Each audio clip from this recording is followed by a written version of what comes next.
తెలుసుకోవడం అంటే ఈ దేశంలో ఉన్నటువంటి పేద ప్రజలను తెలుసుకోవడం అని తెలియజేసుకుంటూ పేద ప్రజల గురించి నిత్యం మాట్లాడుతున్నటువంటి నిత్య పోరాట యోధుడు పుట్ట ఆంజనేయులు గారిని ఈ కార్యక్రమాన్ని ఉద్దేశించి మాట్లాడవలసిందిగా సాధారణంగా విజ్ఞప్తి చేస్తున్నాం. సోదరులారా, ఈరోజు శ్రీశ్రీ గారి వర్ధంతి నిర్వహించుకోవడం అనేది జరుగుతూ ఉంది. ప్రధానంగా శ్రీశ్రీ సంబంధించి పీడిత ప్రజల కోసము నిత్యం పరితపించడం జరిగింది. ప్రధానంగా పేదరికం దరిద్రం కూడా అనుభవించడం జరిగింది. 1980లో మన వనపర్తికి శ్రీశ్రీ గారు వచ్చారు. ఆయన ఆర్థిక ఇబ్బందుల్లో ఉన్నప్పుడు వనపర్తి పట్టణ మేధావులు 25,000 రూపాయలు ఆయనకు కానుకగా ఇవ్వడం జరిగింది. దాన్ని కూడా ఆయన గుర్తు చేసుకుంటూ తన చరిత్రలో రాసుకోవడం జరిగింది. ప్రధానంగా శ్రీశ్రీ అంటే విప్లవం. ఈరోజు విప్లవానికి కాలం చెల్లింది అని చాలా మంది బూర్జువా మేధావులు ప్రచారం చేయడం జరుగుతూ ఉంది. విప్లవానికి ఎప్పుడు కూడా కాలం చెల్లదు.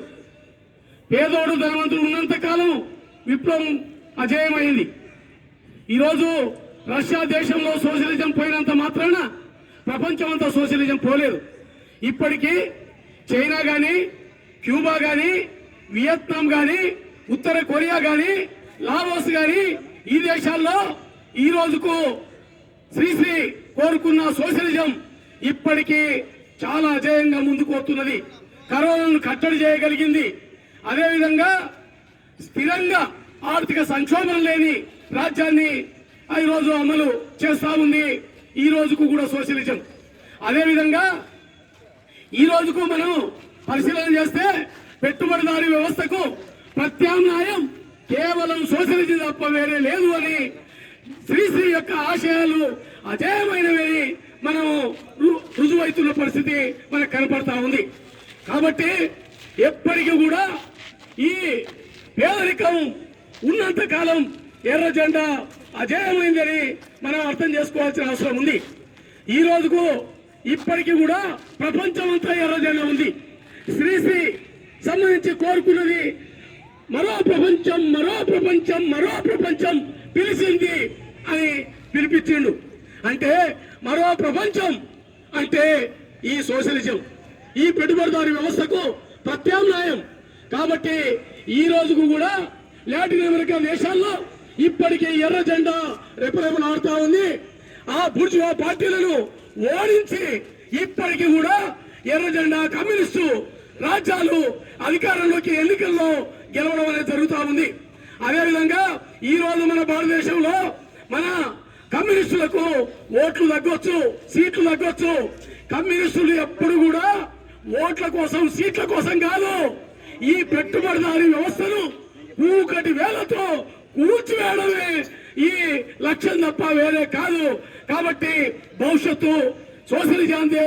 ఇప్పటికీ నీవు ఎర్ర జెండాకు ఓట్లు వేసినా వేయకపోయినా కార్మిక వర్గం కోసం ఎవరు పనిచేస్తున్నారు, ఎవరు పోరాడుతున్నారు అంటే ఎర్ర జెండా పోరాడుతూ ఉంది. ఇప్పటికీ కూడా రైతుల కోసం, కూలీల కోసం, పేదల కోసం ఈ భారతదేశంలో గట్టిగా దెబ్బలు తింటున్నది, లాఠీ చార్జీలకు గురవుతున్నది, జైలుకు పోతున్నది. పేదల కోసము అన్ని రకాల త్యాగాలు చేస్తున్నది ఎవరు అంటే ఈ ఎర్ర జెండా వారసులు. కాబట్టి శ్రీశ్రీ వారసులం మేము. కాబట్టి ఖచ్చితంగా విప్లవం అజయమవుతుంది. ఈ రోజు ఆ రోజుని తేడా లేదు. ఖచ్చితంగా భవిష్యత్తు సోషలిజాన్ని, శ్రీశ్రీ ఆశయాలను నెరవేరుస్తామని చెప్పి తెలియజేస్తూ ఈ అవకాశం ఇచ్చి కార్యక్రమాన్ని జయప్రదం చేసిన రాజారాం ప్రకాష్ టీమ్ కు ప్రత్యేక ధన్యవాదాలు, నమస్కారాలు తెలియజేస్తూ ముగిస్తున్నా.